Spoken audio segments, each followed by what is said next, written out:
1937 में जापान के शहर सेंदाई में एक ब्रिज बनाया गया जिसका नाम था यगियामा ब्रिज।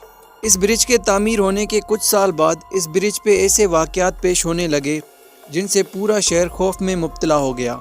होता ये था कि इस ब्रिज पर रोज़ बरोज़ कई एक्सीडेंट्स होते थे जिनसे लोगों की जानें चली जाती थी और कई बार इस ब्रिज के नीचे लोगों की लाशें पड़ी मिलती थी।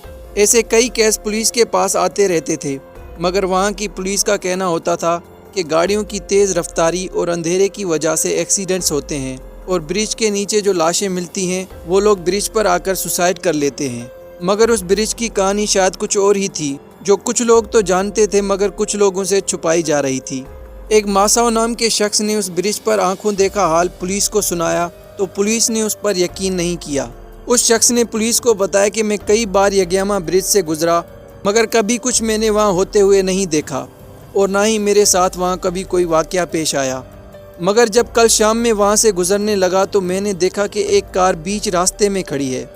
मैं आगे गया, उस कार को देखा तो वो पूरी तरह टूटी हुई पड़ी थी। लग रहा था कि एक्सीडेंट हुआ है।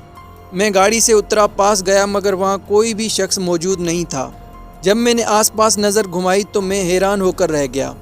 मैंने देखा कि एक आदमी ज़ख्मी हालत में खड़ा किसी से बातें कर रहा है, मगर वहाँ उस आदमी के अलावा कोई भी मौजूद नहीं था। मैं डर गया और अपनी कार की तरफ जाने लगा।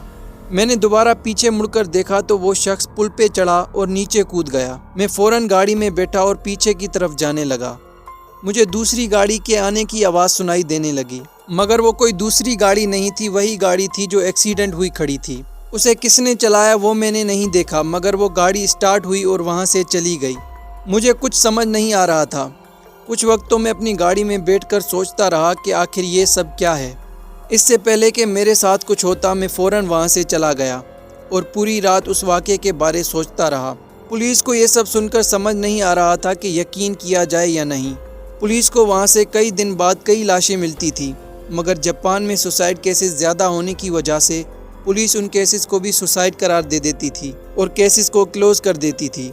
लेकिन यगियामा ब्रिज के बारे पूरे जापान में इतनी खौफ व दहशत फैल चुकी थी कि आज यगियामा ब्रिज जापान के सबसे पुरअसरार जगहों में शुमार होता है और उसे सुसाइड प्लेस यानी खुदकुशी करने वालों की जगह भी कहा जाता है।